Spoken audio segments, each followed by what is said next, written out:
రెండవది చెక్కుముక్కు రాయి ఆవిష్కరణ.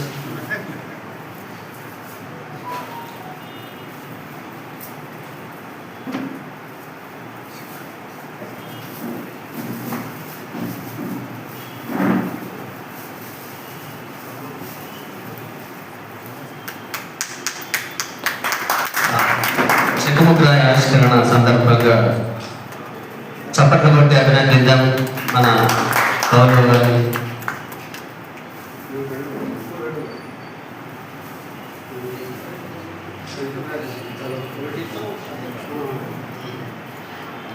Sir ready sir.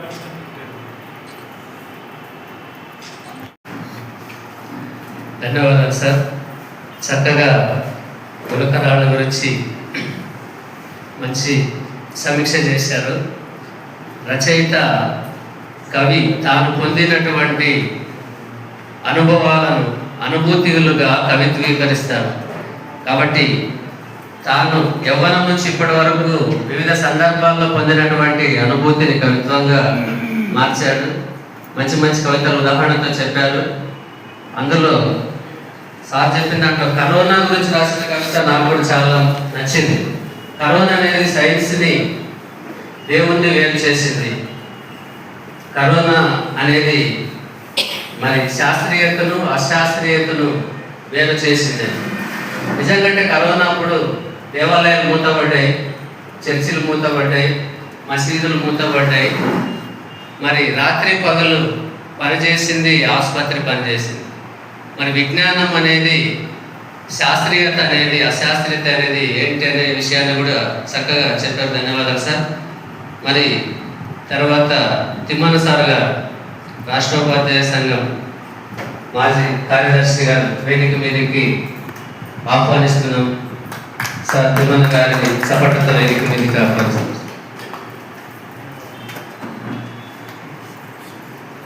ఇప్పుడు అరుణ మేడం గారు చెక్కుముక్కు రాయి ఆ పుస్తకం సమీక్షకురాలు గంధం అరుణ గారిని వేదిక మీదకి ఆహ్వానిస్తున్నాం. అదేవిధంగా సమీక్ష చేయాలని కోరుతున్నాం మేడం. మీరు ఇప్పుడు సమీక్ష ఒక పుస్తకం మరి ఇప్పుడు మా రాష్ట్ర అధ్యక్షులు కేంద్ర మోహన్ గారిని మాట్లాడవలసింది కోరుతున్నాం. వాస్తవానికి అరుణ మేడం రాలేదు, వచ్చేసరికి నాకు ఆ బాధ తప్పింది అనుకున్నా. Thank you madam. సభాధ్యక్షులు మా జిల్లా అధ్యక్షులు ఆవుల బసప్ప గారు, కవి విజయ తరగా గారు, ఆవిష్కర్తలు కృష్ణఫర్ గారు, అలాగే ప్రతిభ గారు, తిమ్మన గారు, రాబోయే రాష్ట్ర గారు సరణ గారు, వేదిక ముందు నా పెద్దలు. నేను 10 నిమిషాల కంటే ఎక్కువ మాట్లాడడం భయపడుతుంది. దయచేసి చాలామంది ఎండాకాలం రకరకాల సమస్యలు ఉంటాయి. ఒకటి, కవిత్వానికి సంబంధించి వాస్తవానికి తను 3 పుస్తకాలు చేసినప్పటికీ ఇంకా నేర్చుకుంటున్నాడు. కాబట్టి నేర్చుకుంటున్న కవి గురించి ఎక్కువ మనం మాట్లాడాల్సిన పని లేదు. అయితే ఒక విషయం ఏమంటే తనకు సమాజం పట్ల బాధ్యత ఉంది అని మాత్రం ఈ పుస్తకాల ద్వారా తెలుస్తుంది. ఫస్ట్ ఆయనకు సమాజం పట్ల కొంత బాధ్యత ఉంది, సమాజానికి ఏదో చేయాలి, సమాజంలో కొంత మార్పును కోరుకోవాలనుకున్నాడు ఒకటి. రెండవది, తనకు సైంటిఫిక్ అంటే శాస్త్రీయ దృక్పథం కూడా ఉంది. ఇది కవిత్వం అయ్యిందా లేదా అని నేను విమర్శలోకి వెళ్ళను, అది బహుశా విమర్శకుడిగా నేను మాట్లాడాలి. కాకపోతే అది ఇప్పుడు నేను చేసే పని కాదు. తనకు శాస్త్రీయ దృక్పథం ఉందా లేదా అనేది మహాకవి శ్రీశ్రీ ఏమంటాడంటే, కవిత్వం ఏమంటే మనిషి ఊపిరే అంటాడు. సరే, మనిషి ఊపిరే కదా, అది ఎట్లయినా ఉండొచ్చు, ఊపిరి కాబట్టి ఆ ఊపిరిని మనం నిలబెట్టుకోవాలి. ఈ క్రమంలో తనకు సమాజం పట్ల బాధ్యత ఉంది, శాస్త్రీయ దృక్పథము ఉంది. అయితే తను చాలా బలంగా వస్తువుని పట్టుకుంటాడు. తను నిర్మించే పనిలో కొంత ఫెయిల్ అవుతుంటారు, అంటే తను నేర్చుకుంటున్నాడు కాబట్టి చెప్తున్నాను. అసలు ఈ పుస్తకం ఎందుకు వేసుకోవాలి జనరల్గా అనిపిస్తే, ఏదో సమాజంలో కనీసం కొంతమంది అయినా చదివి కొంత మార్పును తీసుకొని రాగలరేమో అనే ఒక చిన్న నమ్మకంతో తను ప్రయత్నం చేస్తున్నాడు. అంతకంటే తను చేసేది ఏమి లేదు.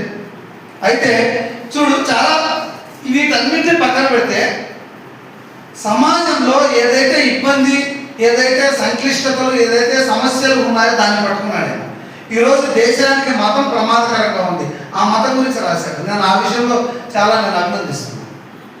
ఈరోజు మతం పేరులో చేసే మానవ హోమాలు ఏమున్నాయో, మతం పేరుతో చేసే విధ్వంసాలు ఏమైతే ఉన్నాయో అవి తన కవిత్వీకరించే ప్రయత్నం చేశాడు ఆయన.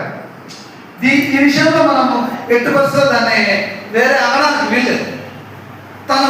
నేను అదే చెప్తున్నా, తను శిల్పం చేశారా లేదా అనేది తర్వాత సంగతి, కానీ కవిత్వంగా చేసే ప్రయత్నం చేస్తున్నాడు.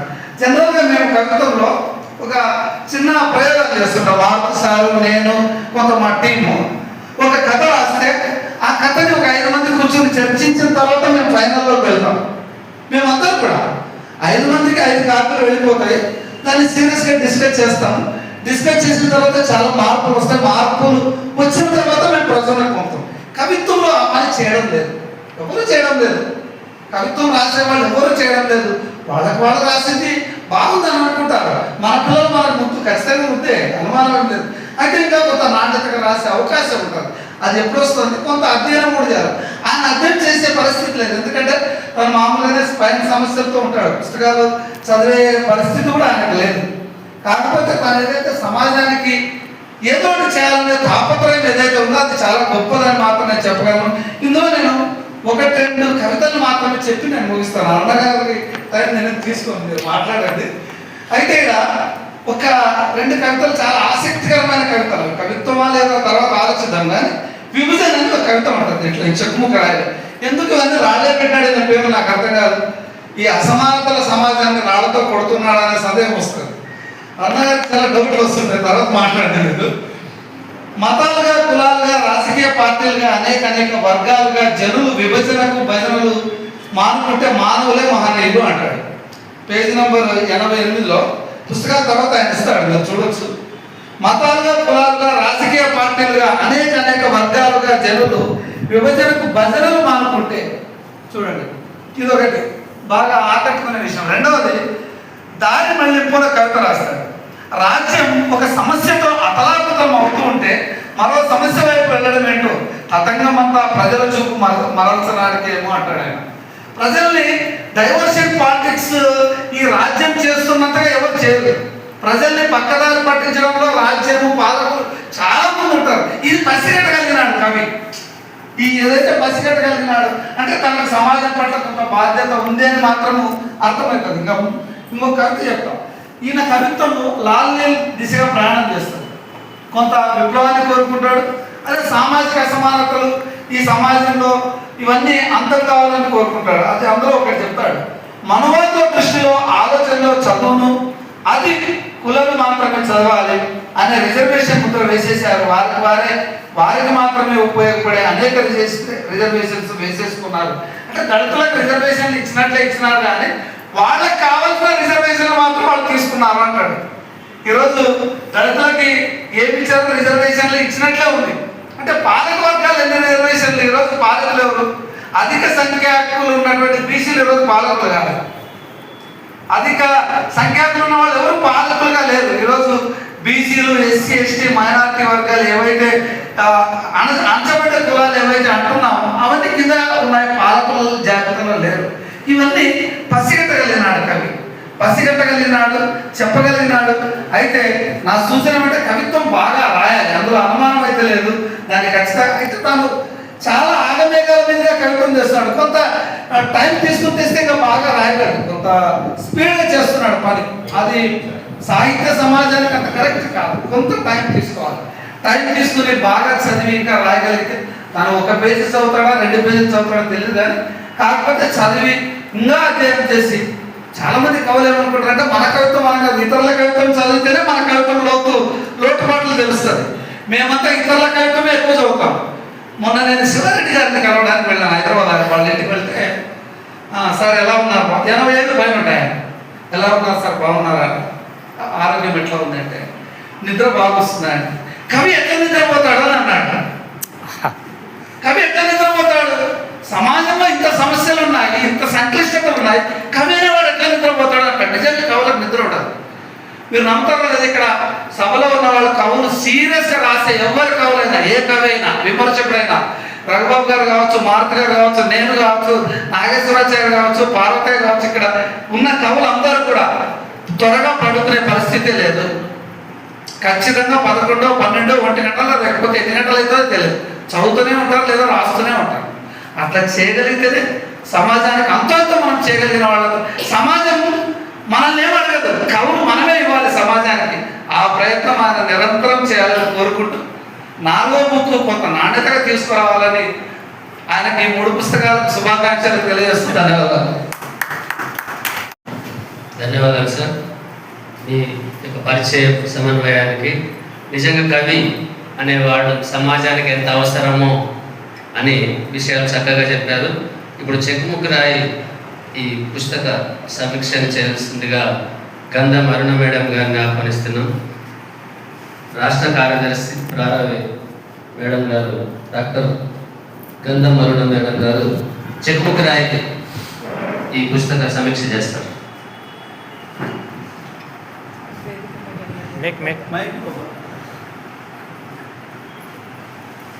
అందరికీ నమస్కారం అండి.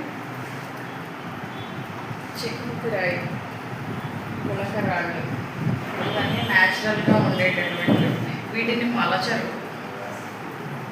ఇక్కడ కూడా కొంత కవిత్వాన్ని మలచబడలేదు అని నాకు అనిపిస్తుంది. అంటే గులకరాళ్ళు ఎట్లా ఉన్నాయంటే మనకు నచ్చినవి మనం ఏరుకుంటాము, చేసుకుంటాము.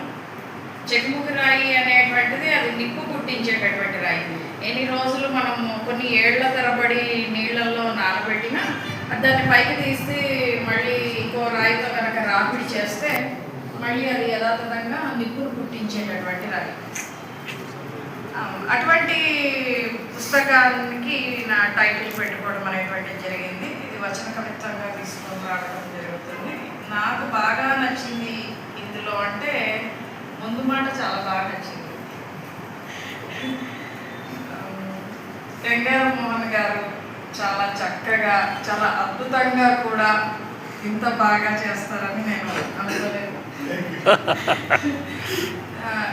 ముందు మాట చూస్తే అసలు ఇంకా నాకు అన్నీ కూడా అర్థమైపోయినట్టుగానే అనిపించింది. నిజంగా చెప్పాలంటే అంత చక్కగా సమీక్ష చేశారు. ఇందులో ఉన్నటువంటి అంశాలు కనుక చూసుకుంటే సారు విజయులు సారు అన్ని విషయాల్లో తనకు ఉన్నంత వరకు అవగాహన ఉన్నంత వరకు వాటన్నిటినీ కూడా తన భావాలను ఉన్నట్టుగా రాసుకున్నారని నాకు అనిపించింది. నిజంగా చెప్పాలి అంటే దాన్ని కవితాత్మకత చేయాలి అంటే దానికి కొంత పని అయితే అవసరం. అంటే మనకు భావస్పష్టత అనేటువంటిది ఉండాలి, ఒక లయ ఉండాలి కవిత్వానికి, అదేవిధంగా అలంకారాలు ఉపయోగించగలగాలి, సూటిదనం అనేటువంటిది చెప్తున్నా. అంటే పాల్కురికి స్వప్నం అంటాడు, ఎప్పుడో 11, 12 శతాబ్దాలకు చెందినటువంటి అల్పాక్షరాలతో అనల్పార్థాన్ని ఇచ్చేటట్లుగా ఉండాలి మనకు కవిత అనేటువంటిది మనం చదువుకుంటే. ఇక్కడ ఉన్నటువంటి కవిత్వంలో చూసుకుంటే ఆయన కలిగితే అలా మనకు ఆయన రాసినట్టుగా నాకు కొంత అనిపిస్తుంది. కవితాత్మకంగా చేయాలంటే గంగారు మోహన్ గారు చెప్పినట్లుగా కొంత కృషి అనేటువంటిది అవసరం, కొంత డిక్షన్ అంటే పదజాలం అనేటువంటిది చాలా అవసరం అని నాకు అనిపించింది. ఉన్నంత వరకు ఆయన అంటే అందరూ కూడా రాయలేరు కదా. అంటే ఇప్పుడు నిజంగా చెప్పాలి అంటే కవితోద్యమాలకు సంబంధించినటువంటివి చూసుకుంటే పద్య కవిత్వం నుంచి వచన కవిత్వంకు రావాలి అంటే కూడా పద్య కవులు ఒప్పుకోలేటువంటి పరిస్థితి. అలానే దళిత కవిత్వము, శ్రీవాద కవిత్వం వీటన్నిటికీ కూడా చాలా విమర్శలు అనేటువంటివి చాలా వచ్చాయి. ఇప్పుడున్నటువంటి కవులలో కనుక నిజంగా చూసుకుంటే ఒక 70-80లో వాళ్ళకి నిజంగా అంటే అంత గాఢత చదివి ఇప్పుడున్నటువంటి వాళ్ళకి కొంత రుచించకపోవచ్చు. ఇప్పుడున్న తరానికి నిజంగా రుచించవచ్చేమో బహుశా, నేను దాన్ని అనట్లేదు. అంటే ఏ కాలం వాళ్ళకు ఆ కాలంవి కొంతవరకు నచ్చొచ్చు కవితలు అనేటువంటివి. కాబట్టి ఇప్పుడున్నటువంటి వాళ్ళు ఎంతవరకు దీన్ని తీసుకుంటారు అనేటువంటిది కూడా మనం చూడాల్సి ఉంది. దాన్ని కూడా దృష్టిలో పెట్టుకోవాలి. కవి అనేటువంటి వాడు నిజంగా రవి కాంచని చోట కూడా కవి కాంచగలడు అనేసి మనకుంది. మరి అంటే అంత సూక్ష్మంగా ఆలోచించాలి. నిజంగా చెప్పాలంటే పరిశోధకుడు కూడా పనికిరాడు కవి ముందు. ఎందుకంటే అంత లోతైనటువంటి ఆలోచన కలిగి ఉంటాడు కవి. కాబట్టి అటువంటి ఆలోచన దృక్పథాన్ని, అదేవిధంగా అటువంటి సూక్ష్మ దృష్టిని కూడా కలిగి ఉండాలి కవి అనేటువంటి వాడు. కాబట్టి ఆ రకంగా కనుక మనం చూసుకున్నట్లయితే మనకు ఈ కవితలన్నీ కూడా కొంత ఆలోచనాత్మకమైనటువంటివే ఉన్నాయి. కానీ కొంచెం ప్రస్ఫుటంగా ఉంటే మనకు చెకుముకురాయి అనేటువంటి అంటే ఉన్నటువంటి టైటిల్స్ కానీ రాసినటువంటి దానికి కానీ కొంత గాడి తప్పిందేమో అన్నట్టుగా కూడా నాకు కొంచెం అనిపించింది. కాబట్టి వాటన్నిటిలో కూడా కొంత అంటే ఇది తను రాసినటువంటి 3వ పుస్తకం కాబట్టి మనం అందరం కూడా యాక్సెప్ట్ చేయాలి. నిజంగా ఈ మాత్రం రాయడము అంటే ఏ నాకు తెలిసి సార్ తెలుగు బ్యాక్గ్రౌండ్ నాకు చదువు విషయంలో ఓకే. కాబట్టి అలా చదువుకొని ఉన్నారు కాబట్టి కొంచెం వచనంలో రాయడం అనేటువంటి జరిగింది. ఇంకొంచెం స్పష్టత, ఇంకొక గాఢత, నిగూఢత ఈ 3 కనుక పాటించినట్లయితే చాలా అద్భుతమైనటువంటి కవితలే రాయగలరని నేను అనుకుంటున్నాను. ఇక్కడ ఉన్నటువంటి కవితల్లో కనుక మనం చూసుకున్నట్లయితే చాలా వరకు దాదాపుగా 64 కవితలు ఇందులో రాయడం అనేటువంటి జరిగింది. ఒక్కొక్క దానికి సంబంధించి అంటే దీన్ని కూడా కొంచెం ఒక క్రమం అనేది పాటించినట్టే బాగుండేమో అనిపిస్తుంది. కరోనాకు సంబంధించి కొన్ని కవితలు అనేటువంటివి కనిపిస్తున్నాయి, కానీ అక్కడక్కడ మళ్ళీ తారసపడుతుంటాయి. శాస్త్రీయత గురించి చెబుతున్నారు అంటే కొంచెం స్పష్టత ఏదో అక్కడ సన్నగిలినట్టుగా నాకు అనిపించింది. అలా కాకుండా దానికి తగ్గట్టుగా అసలు కవి అనేటువంటి వాడు నిజంగా ప్రసవ వేదన పడతారనే నా వరకు నేను విన్నదన్నమాట. కథ రాయాలి అన్నా ఇదన్నా ఒక ప్రసవ వేదనతో కూడిన అంటే అంత ఇదిగా కుదరనటువంటి పని. కానీ సార్ అయితే కొంచెం రాయడానికి మొగ్గు చూపుతున్నాడు. దీనిలో కొంచెం ఇంకా స్పష్టత కనుక తీసుకురాగలుగుతా ఇంకా ఈ కవితలు చాలా అద్భుతంగా ఉంటాయి అనేటువంటిది నేను ఆశిస్తున్నాను. నాకు ఈ అవకాశం ఇచ్చినందుకు ధన్యవాదాలు.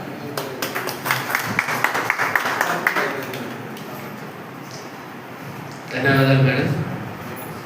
కవికి గాఢత, నిగూఢత, స్పష్టత కావాలనే విషయాలు చక్కగా చెప్పారు మేడం. ధన్యవాదాలు.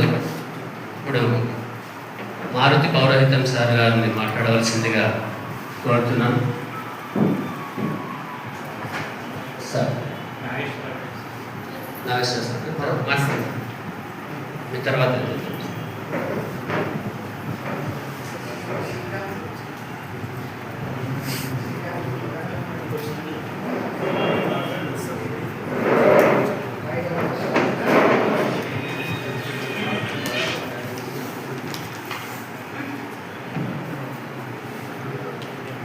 సభకు వందనం అందరికీ. ఎందుకంటే నేను కూడా ఒక 6 నిమిషాల కంటే ఎక్కువ మాట్లాడదలుచుకోలేదు. మాట్లాడాల్సిన వాళ్ళు చాలా మంది ఉన్నారు కాబట్టి. మోహన్ అన్నాడు కవులకు నిద్ర ఎట్లా వస్తుందని. ఈ కవులు నిద్రపోకుండా పక్కన ఉన్న వాళ్ళు కూడా నిద్రపోకుండా చేస్తారు. మొన్న రాత్రి 2 గంటల వరకు మేల్కొని ప్రశ్న చేసినాను నేను. అది ఆయన ఏదో రాసి అందులో మమ్మల్ని లాగి మళ్ళీ దాన్ని అంతా చూసుకోవడానికి. సో కొంచెం ఇంకా మేము కౌలు దూరంగా ఉంటాం. ఓకే, నాకు విజయులు కనగల గారు ఇటువంటి సాహితీ సభల ద్వారానే నాకు పరిచయమైన. మేము ఎప్పుడు కలుసుకున్నా ఇప్పటి వరకు ఇట్లాంటి సభల్లోనే కలుసుకున్నాం. ఒక్కరోజు తప్ప మన ఎక్కడో భజన తిన్నాం అందరం కలిసి, అదొక్కటే ఆర్డర్ అంతే. మిగిలిన టైం అంతా కూడా ఇక్కడనే కలుసుకున్నాం. ఈ గులకరాళ్ళు అనే కవిత సంపుటిలో ఉన్నటువంటి కవితలు ఆశ్చర్యకరమైన విషయం ఏంటంటే 3 దశాబ్దాల కవితలు. 1992 నుండి 2020 మధ్యలో దాదాపు 30 సంవత్సరాల పాటు రాసినటువంటి కవితలను ఇందులో పొందుపరచడం జరిగింది. దీంట్లో ఇంకొక ఆశ్చర్యకరమైన విషయం ఏంటంటే ఈ అన్ని కవితలు కూడా సమకాలీకరణ కలిగి ఉండడం. అంటే 92లో రాసిన కవిత ఇప్పటికి అవుట్డేటెడ్ కావాలి యాక్చువల్గా, కానీ కాలే. సో ఈయన వస్తువు ఎంపికలో సమకాలీనత అంటే శాశ్వతంగా అవి సమాజంలో ఉండేటట్టు ఉంటాయి అనేటట్టు తీసుకున్నట్టు నాకు అనిపిస్తాం. సమీక్షకులు ఇద్దరు కూడా కవిత్వ శైలి గురించి మాట్లాడారు కాబట్టి నేను దాన్ని రిపీట్ చేయకుండా ఎంపిక చేసుకున్నటువంటి వస్తువుల గురించి మాత్రమే మాట్లాడతాను. మొత్తం గులకరాళ్ళు అనే కవితా సంపుటిలో ఉన్నటువంటి కవితలన్నింటినీ నేను వర్గీకరణ చేస్తే ఈ కవితలన్నీ కూడా 5 రకాల కవితలుగా తేలాయి. కుప్పపోసే 5 కుప్పలు ఏర్పడ్డాయి. మొదటిది ఆర్థిక క్రమశిక్షణ, వ్యక్తిగత విలువలకు సంబంధించిన కవితలు. 2 కుల నిర్మూలన, అంబేద్కర్ స్ఫూర్తికి సంబంధించిన కవితలు. 3వది రాజకీయ విమర్శ, సామాజిక చైతన్యానికి సంబంధించిన కవితలు. 4వది మానవ సంబంధాలు, భావుకతకు సంబంధించినటువంటి కవితలు. 5వది శాస్త్రీయ దృక్పథం, సమకాలీనతకు సంబంధించినటువంటి అంశాలు. సో ఈ సంపుటిలో ఉన్న కవితలన్నిటినీ మనము పూలతో పోలిస్తే ఈ పూలన్నీ కూడా 5 రకాలైన పూలతో కూడి ఉన్నాయి. దీంట్లో ఆర్థిక క్రమశిక్షణ, వ్యక్తిగత విలువలు అన్నటువంటి వర్గీకరణలో పొదుపు ప్రాధాన్యతను వచ్చోడు చెప్తూ నీటి బిందువులే చెరువులగును, చిన్న కాసులే కోట్లగును అనే ఒక సరళమైన వాక్యం ద్వారా సామాన్యునికి సైతం అర్థమయ్యే విధంగా ఆర్థిక క్రమశిక్షణ యొక్క ప్రాధాన్యతను చెప్తారు. తర్వాత ఆయన ఇంకో ప్రతిపాదన చేశాడు. వర్తమాన ఆంధ్రప్రదేశ్ ముఖ్యమంత్రి ప్రతిపాదనకు వ్యతిరేకమైన ప్రతిపాదన చేశాడు. ఏమంటాడంటే అదుపు లేని సంతానం అంటాడు. ఆయనేమో కనీసం 3 కనండి అని చెప్తున్నాడు. ఈయనేమో అదుపు లేని సంతానం అని అంటున్నాడు. కాబట్టి ఎక్కువ పిల్లలు వద్దంటున్నాడు. సరే, ఆయన ఎందుకు అంటున్నాడు అనేది పక్కన పెట్టేస్తే ఈయన మాత్రం ఒక సామాజిక బాధ్యతతో ఒక నాణ్యమైన జీవితాన్ని ఒక కుటుంబం గడపాలంటే కుటుంబ సభ్యుల సంఖ్య తక్కువ ఉన్నప్పుడైతే సాధ్యమవుతుంది. జీవన ప్రమాణాలు పెంచకుండా, ఆదాయ వనరులు పెరగకుండా, కొంప నిండా పిల్లలను పెట్టుకొని మనం చేయగలిగేది ఏముండదు. అంటే ఓట్లకు తప్ప వాళ్ళు దేనికి పనికిరాని విధంగా అయ్యే పరిస్థితి వస్తుంది అని చెప్పేసి నేను చెప్తున్నాడు. 2వది రాజకీయ విమర్శ, సామాజిక చైతన్యం. ఈ రకమైనటువంటి కవితల్లో రాజకీయ వ్యవస్థలో ఉన్న లోపాల గురించి, నాయకుల ద్వంద్వ నీతి గురించి, నోటా గురించి, తర్వాత మద్యం ప్రోత్సహించే ఒక చెడు విధానాన్ని గురించి సునిశ్చితమైన విమర్శలు ఈ రకమైన కవితల్లో చేశాడు. మూడవ రకమైనటువంటి వర్గీకరణలో వస్తున్నది కుల నిర్మూలన అంబేద్కర్ స్ఫూర్తి. అవర్ణం, అక్షర నైవేద్యం వంటి కవితల్లో ఇది కనిపిస్తుంది. సహపంక్తి భోజనాలు చేసినంత మాత్రాన కులానికి సంబంధించినటువంటి హద్దులు ఏవి కూడా బద్దలైపోవు అని అంటాడు. మానవ కులమే నిజమైనటువంటి కులము, కుల నిర్మూలన జరగాలి. దాని కొరకు అంబేద్కర్ చూపినటువంటి దారిలో చదివే అన్ని సమస్యలకు పరిష్కారం అవుతుంది అని చెప్పేసి చెప్తారు.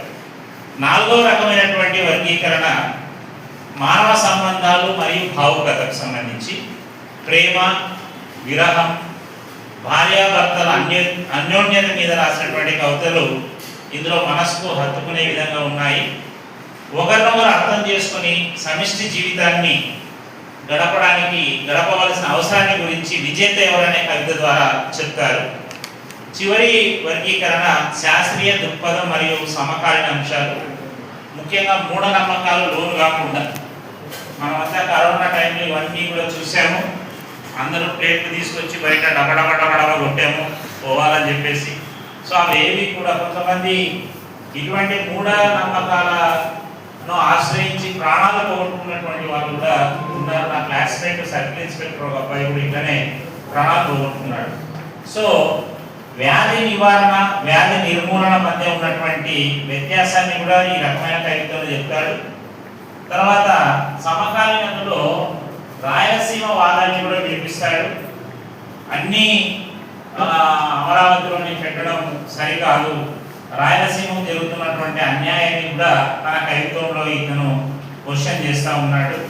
కాబట్టి విజయులు కనగల రాసినటువంటి ఈ గుణకరాలు అనే కవితా సంపుటి కేవలం అక్షరాల కూర్పు కానిది, సమాజంపై విసిరిన చైతన్య గుళిక.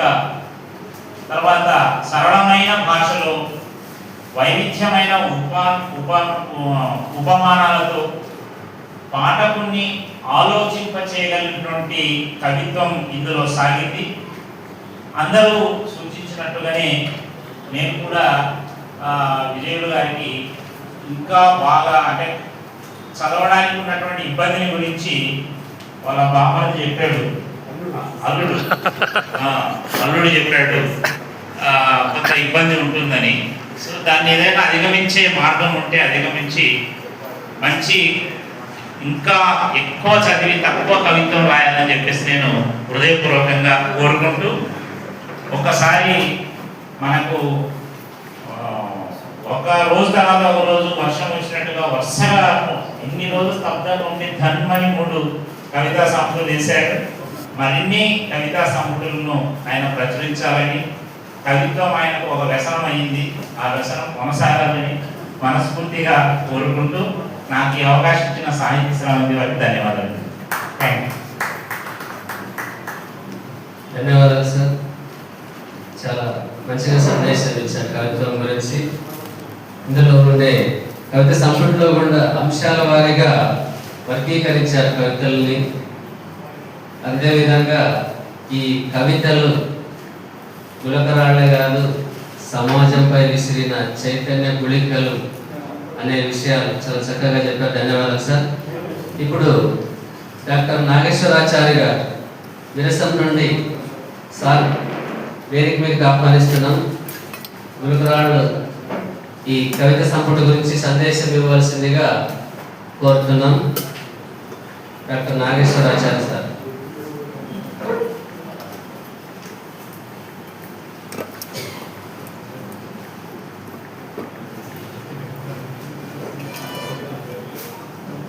అధ్యక్ష, సాహితీ మిత్రులారా, పడితే పడితే పండితుపోగా, లడితే లడితే సిపాయి పోగా. పడితే పడితే పండిత్ పోగా, లడితే లడితే సిపాయి పోగా. యుద్ధం చేస్తూ ఉంటే సైనికుడిగా రాడదేలుతాడు, చదువుతూ ఉంటే పండితుడు అవుతాడు. ఇది ఇవాళ సభలోని సారాంశం. ఇదంతా కూడా విజయుల గురించి. విజయులు నాకు యాదృచ్ఛికంగా పరిచయం అయినటువంటి వ్యక్తి. సాహిత్య అంతవాడు. ఇంతవరకు అరుణ మేడం కానీ రఘుబాబు కానీ మిత్రుడు మారుతి గౌరవితం గారు కానీ కవితా సంపుటుల చెక్కుముగ్గురాయి గుడగరాల వాటి గురించి వస్తు శిల్పాల శైలి విన్యాసాల గురించి మాట్లాడారు. ఇప్పుడు నాకు అది అనవసరం. నేను ఇంకా కొత్త విషయాలు ఏమన్నా మాట్లాడదామని ఎక్కువసేపు మాట్లాడాలని ఇవాళ ప్రపంచ మేధావి కార్ల్ మార్క్స్ 143వ జయంతి. ప్రపంచ మేధావి ఆ దేహం ఆలోచించడం మానేసినటువంటి రోజు. ఈ రోజున ఈ పుస్తకావిష్కరణలు పెట్టుకోవడం యాదృచ్ఛికం కాదు. గంధవాడ కానీ మిత్రుడు జంధ్యాల రఘుబాబు గారి ఆ కావ్యాల విశ్లేషణను చెబుతూ కవి స్వీకరించినటువంటి వస్తువులన్నీ కూడా సామాజిక. ఇది ఎట్లా జరిగింది? ఆయన గొప్ప రీడర్ కాదు, రచయిత కాదు, సాహితీ సంఘాలతో అవినాభావ సంబంధం కలిగినటువంటి వ్యక్తి. కేవలం ఈ ప్రభావం చేతనే ఆయన కవిత్వం రాసుకోవచ్చు. నిజానికి కవిత్వ పఠనం ఈ రంగంలోకి వస్తే ఆయన ఇంకా ముందుకు దూసుకెళ్తారు. ఒకటి ఏంటంటే సమాజంలో ప్రబలంగా ఉండినటువంటి భావజాలం చైతన్యవంతులైనటువంటి వ్యక్తుల్ని తాకకుండా ఉండదు. ఆ రకంగా ఆలోచించినప్పుడు ఆయన గొప్ప విద్యావంతుడో విశ్వవిద్యాలయాల్లో చదువుకున్నటువంటి వాడో పరిశోధనలు చేసినటువంటి వాడో కాకపోయినా సమాజాన్ని చూస్తూ ఉన్నాడు, సమాజాన్ని పరిశీలిస్తూ ఉన్నాడు, తన ఆగ్రహాన్ని కవితా రూపంలో వ్యక్తీకరించాడు.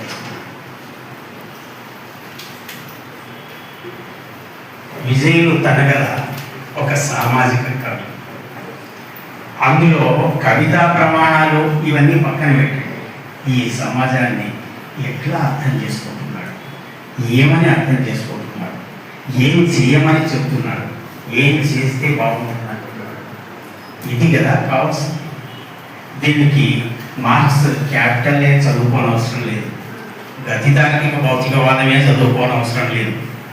తాను సమాజంలో ఒక వ్యక్తిగా కొనసాగుతున్నప్పుడు ఏది మంచి ఏది చెడు అని విచక్షణ భావంతో చూసినప్పుడు కనిపించినటువంటి అనైతిక విషయాల పట్ల ఒక ధర్మాగ్రహాన్ని ఆయన ప్రకటించింది.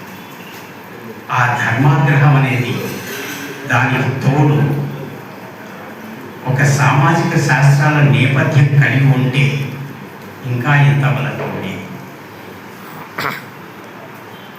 ప్రతి ఒక్కరు సూచించినట్టుగానే సామాజిక శాస్త్రాల నేపథ్యాన్ని ఇంకా లోతుగా పుణిపుచ్చుకోవాల్సినటువంటి అవసరం. ఇవాళ ఎవరు ఏది రాసినా సమకాలీన సమస్యల్ని దూరంగా పెట్టి ఎవరు రాయలేరు. వారి దృక్పథాలను బట్టి అనుకూలంగా రాయవచ్చును. నోట గురించి ఒక కవిత రాసినట్టు మిత్రుడు అన్నట్టు మారుతి. దాన్ని సమర్థించే వాళ్ళు ఉండవచ్చును, వ్యతిరేకించే వాళ్ళు ఉండవచ్చును. ఏదైనా సరే సోపబద్ధికంగా చెప్పవలసినటువంటి అవసరం అయితే ఉంది. బర్నింగ్ ప్రాబ్లమ్స్ దూరంగా మాత్రం రచయిత ఉండలేదు. ఎందుకంటే ఆయన నిద్రపోలేదు, నిరంతరం లేదు. మార్క్స్ జయంతి రోజు ఈ 2 పుస్తకాలని ఆవిష్కరించుకుంటున్నందుకు తన మిత్రుడు అన్నాడు, కవిత వ్యాసంగం కాదు వ్యసనం.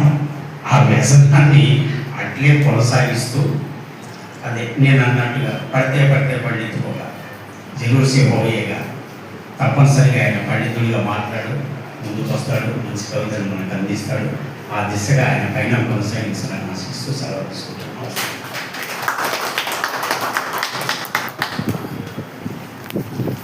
ధన్యవాదాలు సార్.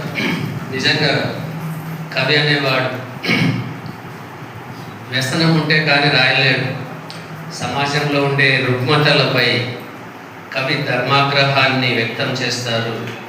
అలాంటి వారే మన విజయులు గారని చక్కగా చెప్పారు సార్.